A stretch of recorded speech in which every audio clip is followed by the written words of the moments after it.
നാം നമുക്ക് വേണ്ടി ആഗ്രഹിക്കുന്നതിനേക്കാൾ നമ്മുടെ റബ്ബ് നമുക്ക് എന്താണോ തെരഞ്ഞെടുക്കുന്നത് ആ തെരഞ്ഞെടുപ്പിനെ നമ്മൾ ഇഷ്ടപ്പെടണം. നാം നമുക്ക് വേണ്ടി തെരഞ്ഞെടുക്കുന്നതല്ല നമുക്ക് ഖൈറ്, മറിച്ച് നമ്മുടെ റബ്ബായ, നമ്മുടെ മൗലായായ, നമ്മുടെ രക്ഷിതാവായ അള്ളാഹു നമുക്ക് തെരഞ്ഞെടുക്കുന്നത് എന്തോ അതിലാണ് ഖൈറ് എന്ന് നമ്മൾ തിരിച്ചറിയണം. അള്ളാഹു സുബ്ഹാനഹു വ തആല പറയുന്നു, വഅസാ അൻ തക്റഹു ശൈഅൻ വഹുവ ഖൈറുൽ ലക്കും. നിങ്ങൾക്ക് ഇഷ്ടമില്ലാത്തൊരു കാര്യം അത് നിങ്ങൾക്ക് ഖൈറായിരിക്കും. കാരണം റബ്ബ് അത് തെരഞ്ഞെടുത്തത് നിങ്ങളുടെ ഖൈറിനാണ്.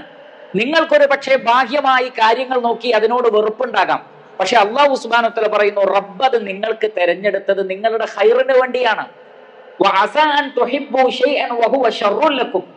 എന്നാൽ നിങ്ങൾ ഇഷ്ടപ്പെടുന്ന ഒരു കാര്യം അതിൽ നിങ്ങൾക്ക് ഷർറുണ്ടാകും. അതൊരു പക്ഷേ അള്ളാഹു നിങ്ങൾക്ക് നൽകാതെ തടഞ്ഞു വെക്കും. നിങ്ങളത് ആഗ്രഹിക്കുന്നുണ്ടാകാം, പക്ഷെ റബ്ബ് അത് നൽകില്ല. എന്തുകൊണ്ട്?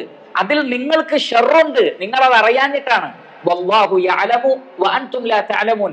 അള്ളാഹു അറിയുന്നു, നിങ്ങൾ അറിയുന്നില്ല. അപ്പോൾ അള്ളാഹുവിനാണ് നമ്മെ സംബന്ധിച്ച് നമ്മേക്കാൾ അറിയുന്നത്. നമുക്ക് നമ്മെക്കുറിച്ച് നമ്മുടെ അടുത്ത സെക്കൻഡ് എന്താണ് എന്ന് പോലും നമുക്കറിയില്ല. നമ്മുടെ അടുത്ത ദിവസം എന്താണ് എന്ന് നമുക്കറിയില്ല. അത് റബ്ബിനെ അറിയുള്ളൂ. അപ്പോൾ നമ്മെക്കുറിച്ച് നമ്മേക്കാൾ കൂടുതൽ അറിയുന്നത് അള്ളാഹുവിനാണ്. നമ്മുടെ നാളുകളെ കുറിച്ച് അറിയുന്നത് അള്ളാഹുവിനാണ്. അതുകൊണ്ട് റബ്ബ് നമ്മുടെ ജീവിതത്തിൽ എന്താണോ തെരഞ്ഞെടുത്ത് ഖദറാക്കുന്നത് അതിൽ തൃപ്തിപ്പെടാൻ നമുക്ക് സാധിക്കണം. അള്ളാഹു റഹ്മാനാണ്, പരമകാരുണികനാണ്. അള്ളാഹു സുബ്ഹാനഹു വ തആല എല്ലാം അറിയുന്നവനാണ്.